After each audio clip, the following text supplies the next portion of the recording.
दोस्तों, आज हम सुनेंगे कामदा एकादशी व्रत कथा। शास्त्रों के अनुसार कामदा एकादशी का पर्व चैत्र मास के शुक्ल पक्ष की एकादशी तिथि को मनाए जाने का विधान है। इसे आम भाषा में फलदा एकादशी भी कहकर बुलाया जाता है। शब्द फलदा का अर्थ है फल की प्राप्ति और शब्द कामदा का अर्थ है कामनाओं की दात्री अर्थात कामनाओं को पूर्ण करने वाली। इसे शास्त्रों में भगवान विष्णु का उत्तम व्रत कहकर संबोधित किया गया है। कामदा एकादशी को ब्रह्महत्या आदि पापों तथा पिशाच तत्व आदि दोषों का नाश करने वाली एकादशी माना जाता है। महाभारत कालीन समय में धर्मराज युधिष्ठिर भगवान श्री कृष्ण से कहते हैं, हे भगवान, मैं आपको कोटि कोटि प्रणाम करता हूँ। अब आप चैत्र शुक्ल एकादशी का महत्व कहिए।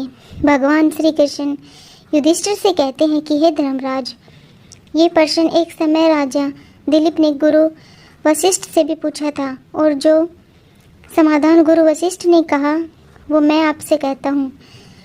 प्राचीन काल में भोगीपुर नगर में पुंडरीक नामक एक राजन राज्य करते थे। भोगीपुर नगर में अनेक अप्सरा किन्नर तथा गंधर्व वास करते थे तथा राजा पुंडरीक का दरबार किन्नरों व गंधर्वों से भरा रहता था, जो गायन और वादन में निपुण और योग्य थे। वहाँ नित्य ही गंधर्वों और किन्नर का गायन होता रहता था। भोगीपुर नगर में ललिता नामक रूपसी अप्सरा और उसका पति ललित नामक श्रेष्ठ गंधर्व का वास था। दोनों के बीच अटूट प्रेम और आकर्षण था। वे सदा एक दूसरे का ही स्मरण किया करते थे। एक दिन गंधर्व ललित दरबार में गायन कर रहा था कि अचानक उसे अपनी पत्नी ललिता की याद आ गई। इससे उसका स्वर, लय एवं ताल बिगड़ने लगे।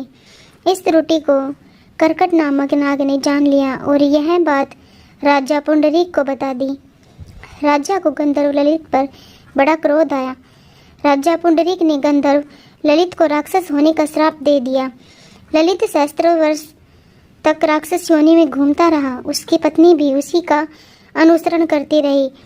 अपने पति को इस हालत में देखकर वह बड़ी दुखी होती थी।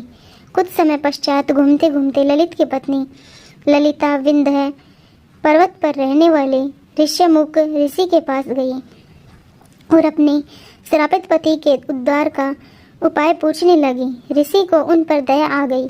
उन्होंने चैत्र शुक्ल पक्ष की कामदा एकादशी व्रत कहने का आदेश दिया। उनका आशीर्वाद लेकर गंधर्व पत्नी अपने स्थान पर लौट आई और उसने श्रद्धापूर्वक कामदा एकादशी का व्रत किया।